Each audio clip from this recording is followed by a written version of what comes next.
I kind of joke it's the family business, but I was fortunate enough to start working with Sherwin-Williams when I was 16 years of age and spent my first 13 years in the industry in more of a paint store setting environment in various roles from store manager to outside sales. And for me, that was a really good foundational place to learn the paint industry. Really, every successful entrepreneur I've either listened to on a podcast or read a book or met in person, they just started and then they stuck with it until they became successful. Bet on yourself, go all in, and go after whatever your goals or dreams are, because it will be rewarding in the end. Welcome to the Franchise Freedom Podcast, where you can escape the corporate trap through franchise ownership. Here's your host, Giuseppe Grammatico, the Franchise Guide. Welcome to the Franchise Freedom Podcast. I'm your host, Giuseppe Grammatico, your franchise guide, the show where we help corporate executives experience time and financial freedom via franchising. Very excited today. No more solo episodes. We're going to mix it up. You've asked for guests. So we have my good friend, JD Mason from Paint Easy. JD, welcome to the show. Thank you, Giuseppe. Pleasure to be here with you today. Looking forward to it, and I appreciate you. We had some, at least on my end, some technical difficulties using a new platform. So it's never a perfect world. Doesn't matter how many franchise podcasts you do. So I'm looking forward to this one. We've been working together recently, talking quite a bit via email. This is our first kind of face-to-face, and wanted to invite you to the show, learn about Paint Easy, learn about the painting industry. But before we dive in, if you can share with the guests a little bit of background on who JD is, and then we'll go into why you started Paint Easy. Yeah, thank you for the question. And again, it's a pleasure to be here with you today. As far as kind of a personal background, I'm married, 3 kids. My oldest is 21, and then I've got to go down to 15 years of age as well. So kind of the busy time of life. Kids keep us busy with a lot going on, but I'm really pleased to have kids that are high functioning and doing well in society as well. As far as kind of professional background, I say I'm in the family business. I grew up around the painting industry. My dad spent 46 years working with Sherwin-Williams, and I was able to be around painting contractors a lot as a young kid. And I remember many overnight trips with my dad to commercial job sites, and being 10 to 12 years old with a hard hat, walking a commercial building and meeting painting contractors and those kind of things. And so I kind of joke it's the family business, but I was fortunate enough to start working with Sherwin-Williams when I was 16 years of age and spent my first 13 years in the industry in more of a paint store setting environment in various roles from store manager to outside sales. And for me, that was a really good foundational place to learn the paint industry, and really enjoyed my time there, but was looking for really an opportunity to make a name for myself outside of what my dad had built and the reputation he had there within the paint industry. And so I was fortunate enough to be recruited by another painting franchise where I spent 2 years there working and mentoring new franchise owners. And so that was really kind of my start within the paint industry, and also kind of how it leads us into Paint Easy. But background, paint industry, and then golf. Outside of work, golf would be my hobby that I love to do as much as possible. Just don't get very much time to do it anymore. Yeah, you got to make time with the family. It's difficult, but that's why you got to get the kids and everyone else involved, right? So you make a family outing. No, that's awesome. So it sounds like you've been in the paint industry for a while. What motivated you? I guess, couple things. What motivated you to start Paint Easy, and tell us about the model? What is Paint Easy? Yeah, the motivation has changed, honestly, over time. Initially, when I left the other painting franchise, it was kind of a unique position. They were in massive growth mode in order to exit to a larger PE type investor who bought the organization. And so I experienced working with a lot of new franchise owners, which I loved. What I didn't love was, it was more like the franchise owners were a number, and just try to get in as many numbers as possible so that they could get their exit as large as possible. And I just saw a major disconnect between corporate team and the franchise owners I was working with. And so when I left and started Pain Easy, it was really with a focus of, having attention to detail with the franchise owners. Let's make sure that they understand we have their backs the whole way, that we're trying to build alongside them and help them. And it was, we went through a slow growth period to start. The first 8 years, we had 8 locations, and it was because we were really focused on attention to those franchise owners and helping them be successful. And I mentioned we've kind of transitioned a little bit more. We've grown to over 70 locations in the last 2 years. And so it's still with the emphasis of, the franchisee first, that we're going to train them. We feel like we train them better than any other organization out there, and that we have the support layers to really support them long term. But I've really recognized that there's a couple superpowers to franchising that's really where the mindset has evolved over time. I think the first superpower of franchising that I've learned about was all the different owners coming from different walks of life, different backgrounds, different, potentially even countries, life experiences, industries. And when you pool collective thought together and really are working together towards long-term goals, there's some really unique perspective that comes from it if you're willing to allow it. And so we're really continuing to evolve as a company based upon the thought process and the backgrounds of those owners that we work with. So that's been a unique thing to be a part of. And then really the other thing that not that I didn't love our owners to start with, but just really how much of a blessing it is to have amazing partners that you link arms with and start growing a business. And that's really kind of shifted the mindset over time as well. Just how amazing franchising can be when you get the right people in place and partner with those people versus counting them as a number. And so that's really where the evolution I feel like is taking place with us as a company. Yeah, and I've seen, I didn't realize the size. I didn't realize it was 70, up to 70. So that's quite impressive. And yeah, I mean, in having conversations every single day with people taking a look at franchises, a lot of them, I wouldn't say all, but I would say a large percentage of the people I'm talking with have never owned the business before. They're a corporate executive. They're maybe experiencing a layoff, ready to leave their job, just want something else. And, money is important. But overall, they're like, what's the culture look like? What's the support?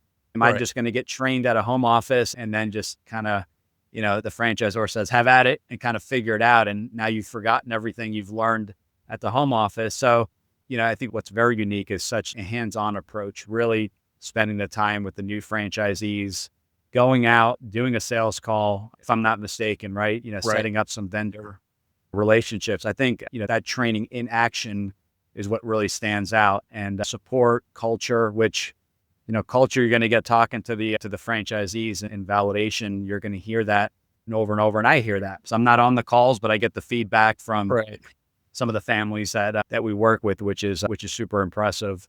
What else about the support really differentiates Pain Easy? Because at the end of the day, there are multiple painting companies, right? And some are doing residential, some are doing commercial, some are doing both. What really differentiates that? Because, some people will come back and say, well, painting, there's a lot of painting companies in the area. So what are, some of the other, kind of key differentiators that make Pain Easy different? Yeah, from the support level, I think some of the things that make us different is really the team. I'm blessed to have an amazing team around me. Our COO, Jason, he comes from a tech background. He has degrees in mechanical engineering. He also just got his doctorate in business administration with an emphasis on leadership. And so he brings a unique perspective to the team from a tech background and then also from a leadership background. And Mike, our corporate training manager, he played college and professional basketball and then was a college basketball coach. and then transitioned into 10 years of corporate training. And so he brings an amazing mindset of development, of training, and working with the owners and helping them see, with hitting like minor goals, building into more macro goals, how they can really build the business long term. And then we have another trainer that he's been in franchising his whole life. His parents are franchisors. He worked on their corporate team. He also worked as a franchisee in their system.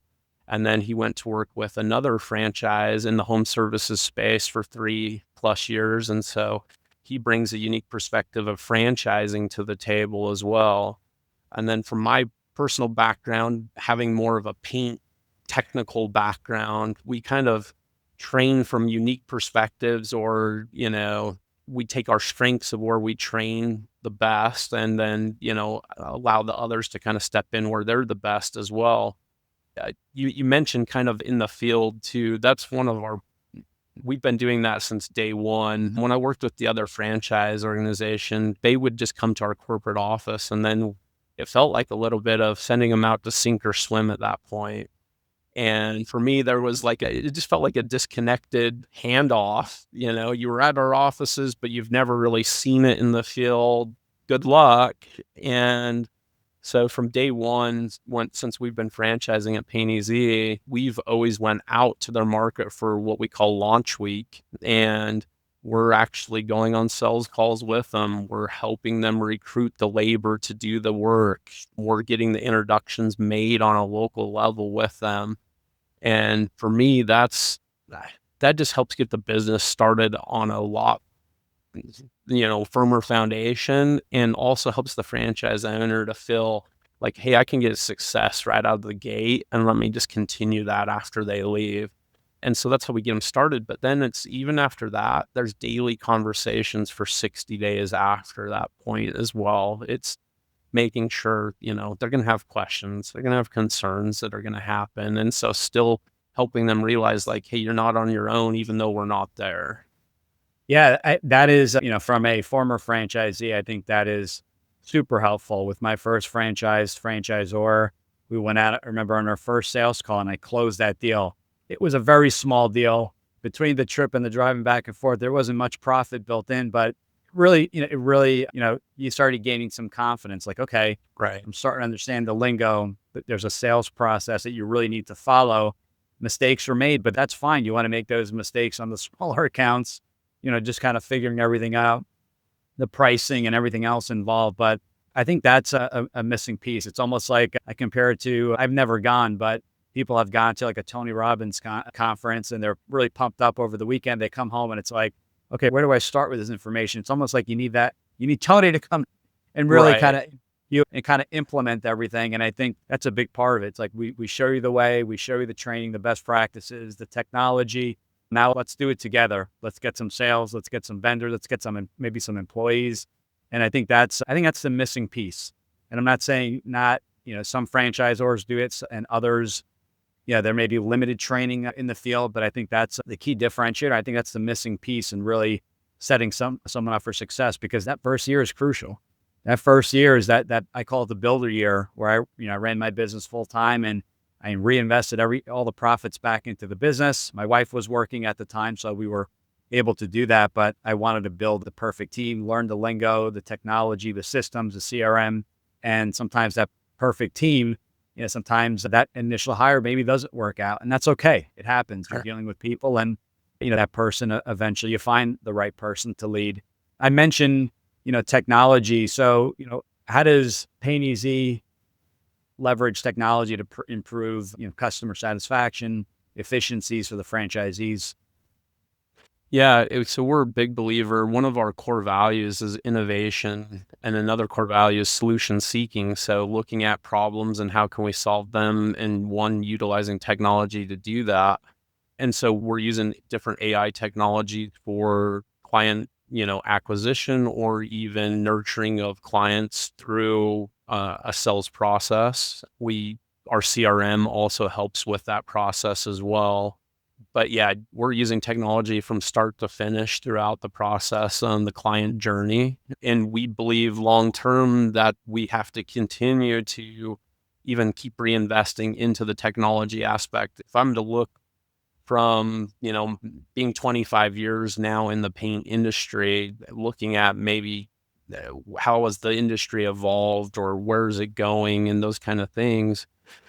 As far as the application of paint, the selling of paint jobs and overall, those have stayed pretty much the same in 25 years. The paint products in general are pretty much the same. There's little differences here and there as well, but in general, it's stayed the same. What's changing though is the buying behavior of clientele, the way you market to a client, and just the use of technology in our everyday lives. And so we feel that we have to continue to keep evolving from a technology standpoint to lead from the front versus following from the back. And so we'll continue to add new technology over time as it makes sense as well.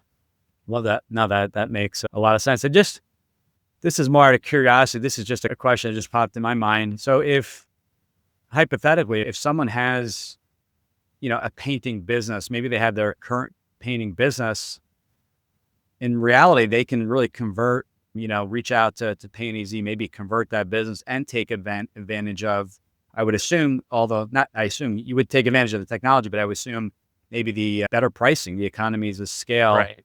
dealing with the national franchise. So have you seen that, or is that a possibility for someone that maybe owns a mom and pop painting business?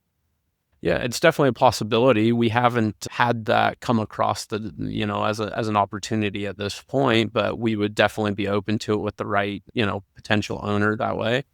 But yeah, there would be opportunities to systemize and involve more processes, utilizing technology, having a marketing team behind those individuals as well that they probably don't have right now with their own Right. business.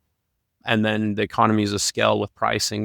That's one of the areas I feel like we do really well. Having worked for the paint companies before, it allows us to really know what we can negotiate, maybe where we can't as much, and Right. really be able to put our owners in a great place that way too.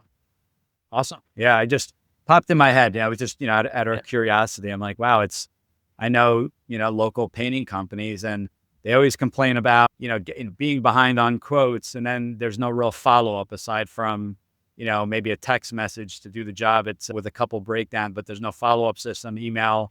Yeah. The invoice sometimes is written on a piece of paper.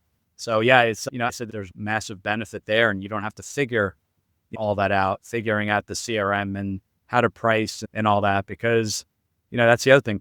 There's changes in pricing, and that's Right. another thing. You want a system that can take into consideration.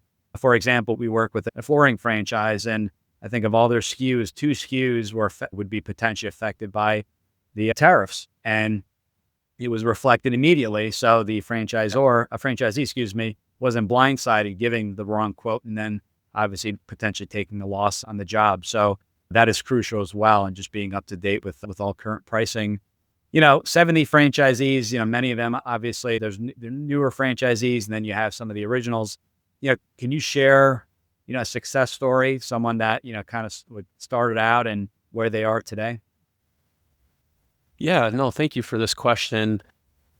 As I mentioned, the people are what really makes the franchise go. And it's the amazing owners or partners that we have that really makes us. And I can think of 2 that really hit home, but we have other success stories, but there's 2 that both grew up in homes where they didn't have, their families rented, or one was even a single mother household where she worked 3 jobs and didn't grow up, very humble beginnings. And to be able to build the business to where now they've purchased a very nice home, they're providing very well for their families and have continued to grow the business. That's just been really rewarding.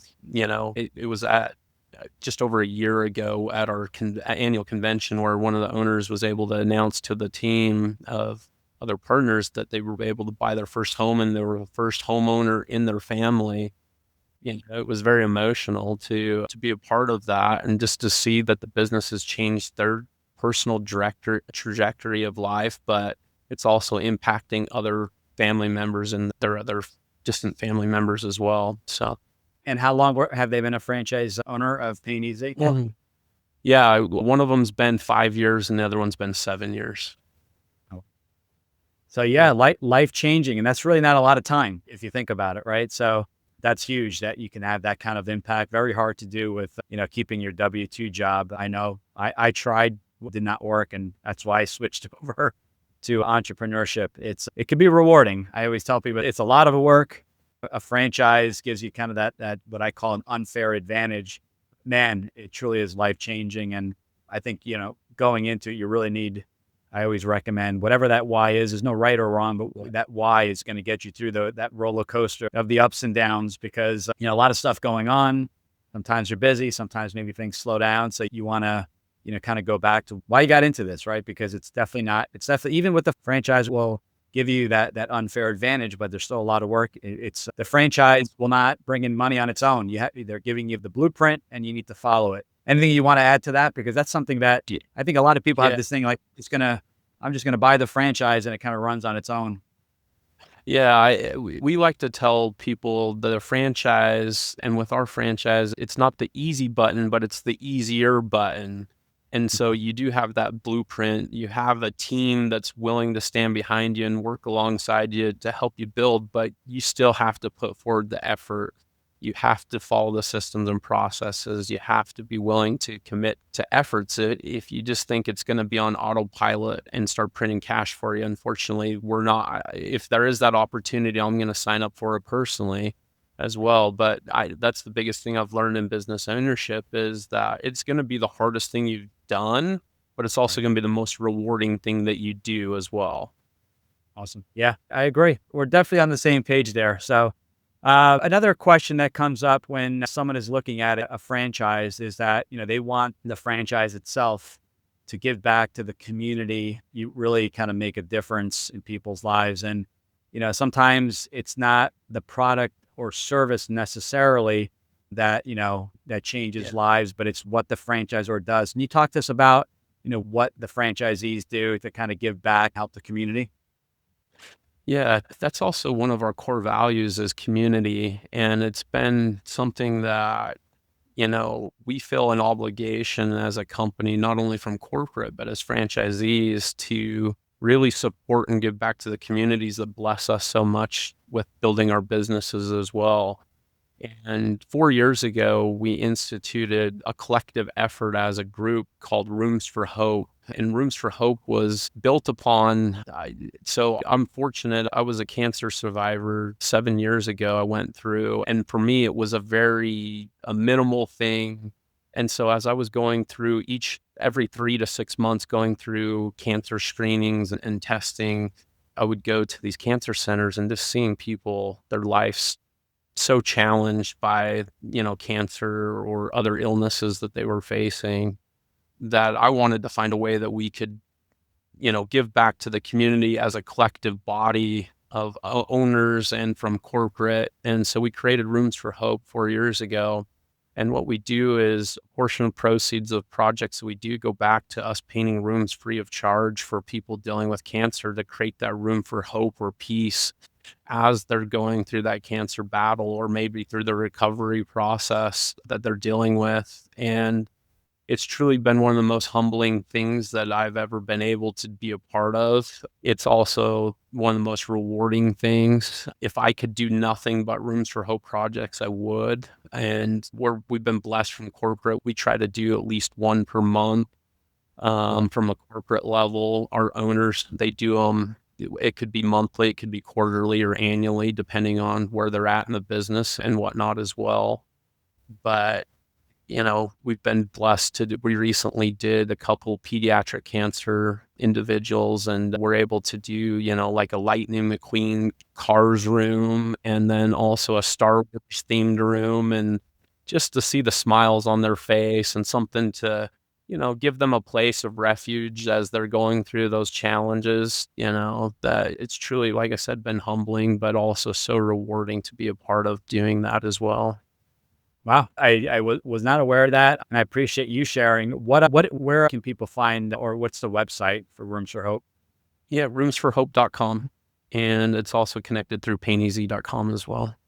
Perfect. And we'll link that in the show notes as well. Okay. Taking kind of a step back, just in general, there are a lot of people listening. So we polled the listeners over just over, going on 5.5 years of having the podcast. And we ask questions, what topics, who do you want on the show? What do you want to hear about? And we hear all great things. We've had topics, suggestions and all that.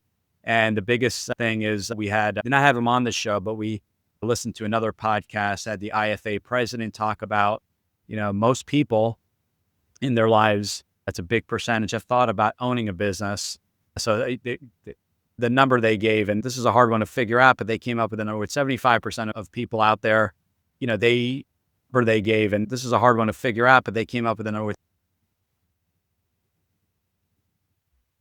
quarters of that group, so another 75% of that existing group said, as far as their reason goes, and this is the number one reason, they did not know where to start. I find that extremely interesting because we are in the information age, ChatGPT, Gemini, the internet, my gosh, millions and millions of podcasts and TED Talks and all that kind of stuff. And people are almost crippled by the amount of knowledge, the amount of information. I always say, knowledge is not power anymore. Knowledge is useless if not applied in a way, right? It's like, well, I got the best workout, but what good is it if you're not actually doing that workout? So, what advice would you give to someone that is kind of, they want the change, want to explore franchise ownership, but they're almost paralyzed as to where to get started? So just in general terms, what advice would you give to that person? Yeah. So the biggest challenge that I see from those who are leaving corporate America and joining, whether it's a franchise or just any business, venture at all, it's a mindset shift. And so that's the number one advice I always give to somebody is start listening to podcasts or reading books and then applying, as you were mentioning, applying principles from those, because the mindset changes so drastically. When we're in corporate America, depending on our role, it's daily or it's a weekly focus. Maybe it's a quarterly focus if we're in sales, where we're trying to hit those bonus levels or whatnot. But with business ownership, we might be starting to look at a 10 or 15-year plan or vision, and then we're scaling it back to what are our annual or quarterly goals that we need to hit those. But it's such a broader range spectrum. And as you were mentioning, when you started your business, the first year, you weren't taking any money from it. You're reinvesting back into the business to continue to build that vision or future that you're looking for with your business. And it's such a mindset shift from I'm collecting a check every 2 weeks. I'm looking at my goals for the day or the week or maybe the quarter. And not that those don't exist from business ownership. It's just a different frame of mind and having to kind of reapply some of those principles that we're doing, in corporate and reapply them or refocus them from a business ownership perspective. But I think that mindset's the first thing. If you get yourself in the proper mindset to be a business owner, then now I can start taking the actions to actually make those things come to play. I think the other thing, just the action part of it, there are so many options. I mean, in franchising, I think I've heard it's 4,500 or more different franchise opportunities. Then not to put in not to look past the opportunity of just starting something on your own as well.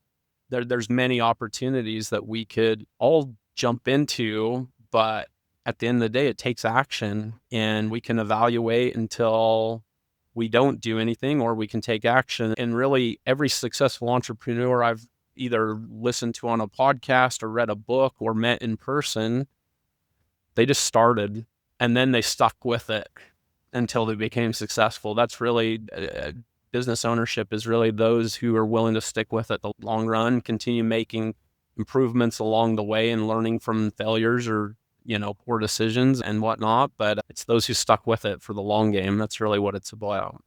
Yeah, that is great advice. And to your point, right? Action. It's all about action. It's building momentum. I did a show way back when we talked about goal planning, and goal planning is great, but goal planning in many cases wasn't working for me because there were no action steps. lose 20 pounds. Great. All right. I got a whole year to figure out what the heck to do. So it's almost building habits. And those habits could be spending 15 minutes every morning before work. Maybe before even you brush your teeth, you wake up and you do a little research. The mindset shift is huge. Walking in, people, I hate my job. I'm looking for a franchise. Got to cover my 200K salary. Can that be done the first month? And it's just like, hold on a sec. What are we trying to do here? So it's really taking a step back. And not everyone is built or made for business ownership. I hate to say that, but it's true. And that's what you get from me. And it sounds like from you as well, where you have to be direct, but why set someone up for failure? I mean, hey, these are some changes that if they are made, maybe it's something we revisit. But business ownership isn't because, I don't like my current situation, so the grass is going to be greener. That's definitely not the case. The mindset shift is big. Create those habits, learn, educate. To your point, you nailed it. I think that's some great advice, and you don't have to figure it all out in one shot. You'll get there little by little. And I think the franchise, in my opinion, gives you the unfair advantage because it's all laid out for you and you got the support. I have a question. I'm stuck here. What do I need to do? Where should my COGS be at? Close ratio on leads, like all that. You have a team. You mentioned national conference, national convention. That is, in my opinion, a mastermind. It has nothing to do with the pain or pain easy. This is a networking event. This is everyone's bringing backgrounds from, you had a painting background. I had a Wall Street background. Everyone's bringing all these different and great experiences to the table. That alone, in my opinion, is priceless because now you have this mastermind. Now you have this network of individuals that you can build off of, share experiences, ideas, maybe hook up with your local neighbors at Pain Easy and go together on a marketing plan, share staff on a large commercial job. There's so many advantages that I think people overlook. And that alone, I mean, you can't pay for that. I mean, that is just, to me, it's priceless. And then one of the major advantages that franchising brings to the table, Pain Easy brings to the table. And just wanted to kind of bring that story home. Like, that's huge. There's so much benefit. I can't even express, what I got out of it and what I hear others getting out of it. As we wrap up the show, and I really appreciate all the insights, any other kind of last piece of advice you'd like to share with the listeners before we wrap up the show? Yeah, I think it goes back to, if you're at a place where you're evaluating an opportunity, take that action, take the next steps. As you were mentioning, the grass isn't necessarily greener, but I find if you've been, had a background in a competitive nature, maybe it was sports, maybe it was academics, maybe it was music, that you were a competitive person, you've been competitive now in your corporate life, put those things to play.